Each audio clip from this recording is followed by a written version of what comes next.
I'm Miss Deb, creator of the Tiny Tinkles Little Musician series, and I am so excited to show you how I teach music and literacy through play.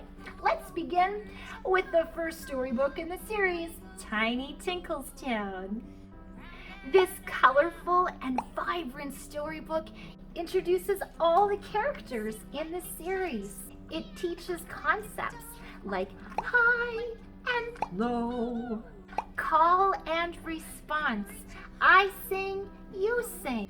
This is a wonderful way for you to build a connection with your little one. There's vocal explorations on almost every page.